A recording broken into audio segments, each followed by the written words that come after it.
you do, how much you pray, how much you pray, how much you sacrifice, how much you give that gets you through in your broken season. Quit looking for money and start looking for the crack of faith, a crack of love, a crack of joy, a crack of forgiveness, a crack of redemption. Say yeah!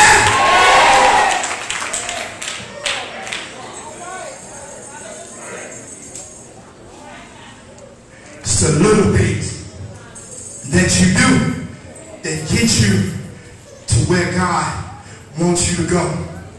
Then the third thing that you got to do in your broken season is you got to realize that sometimes your blessings don't come till after you've been broken.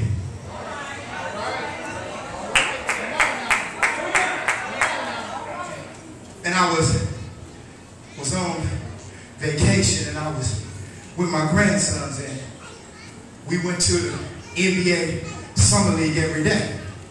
Got a chance to see the most famous basketball players in the world watching the new kids on the block play in the Summer League games. And I'm sitting there with my grandsons, and we're watching the game one night, and all of a sudden, this young lady walks up on me with my grandsons. You know, my grandsons, they all handsome. It looks like their granddaddy. And they get a lot of attention. So this lady comes walking up, and it was, and you know,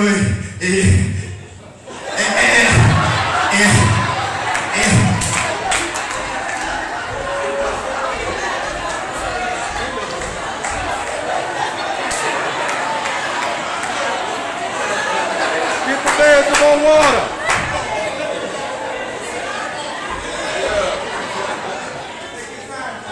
Don't just sit there, Raynard. That's easy for you to say, Chip. And she says, hello. And I said, hello. And she says, your kids, they sure are handsome. And I said, they're not my kids. They're my grandkids. And she said, oh my.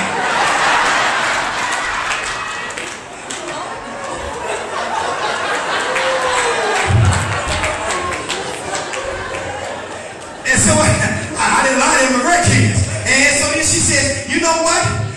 You've been selected. I said, selected?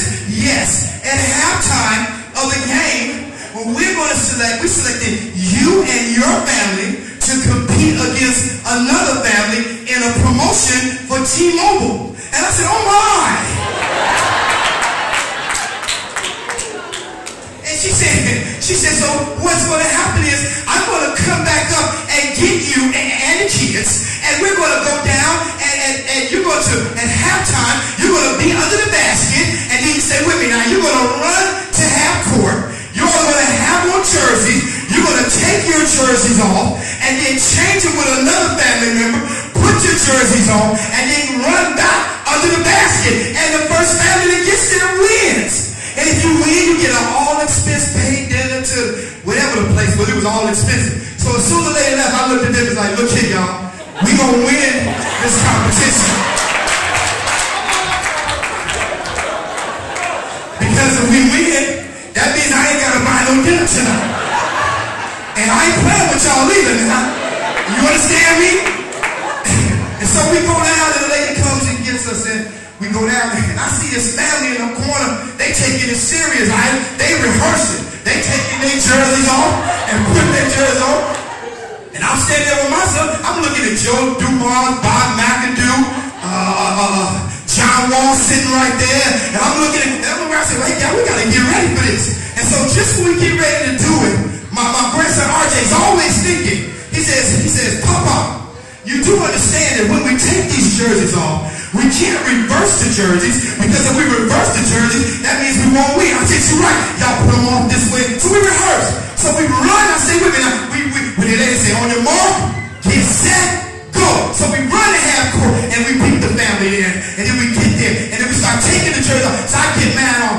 RJ get his off. Reese gets his off. But David, in the midst of it all, gets excited and pulls the jersey off the wrong way and tries to reverse it and put the jersey on. He gets tangled up in the jersey. The next thing I know, the crowd is cheering. The other family has won. They got all the way back down under the basket. My grandson is standing there with the jersey, and I'm looking at him. And the man's trying to get us off the court. And I said, David, put the jersey on. He said, Papa, I said, put the jersey on. RJ and Risa said, we lost, Papa. Stay right here, guys. Don't you move. Put the jersey on. The guy from the NBA channel that called the game looked at me and realized what I was doing. He got the jersey on. I said, now we're going to run down under the basket just like we would have done it had we won. And so together we're going to run it down under the basket. And then there's some sporadic clapping that goes from the crowd. And we're walking off the court and Dalen is just rejected because he feels like he's let the whole family down. He feels like he's blown. He feels like that we've lost an opportunity. And we begin to walk away and go back to our seat. And all of a sudden that guy says, hey! And we kept walking. He says, hey! He said, you didn't get your prize. I said, so we didn't win. The other family did. He said, I know, but there's a consolation prize.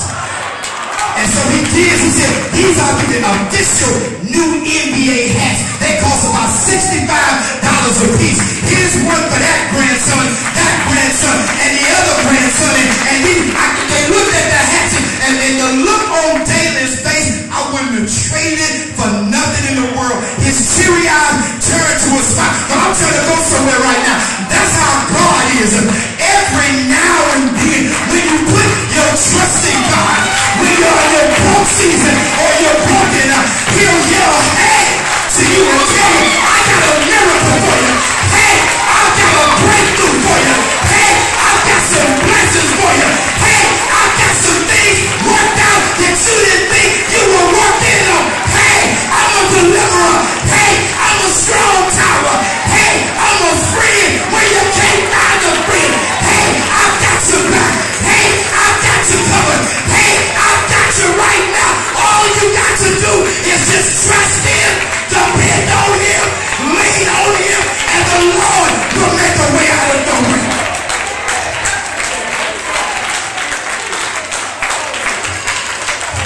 Look at the word. They didn't just tell the man to get him. They reached down and said, hey, and took him by his hand. And when they picked him up, everything got right. Don't you know that God is still in the business of reaching down from glory and picking you up out of the stuff that's got you under?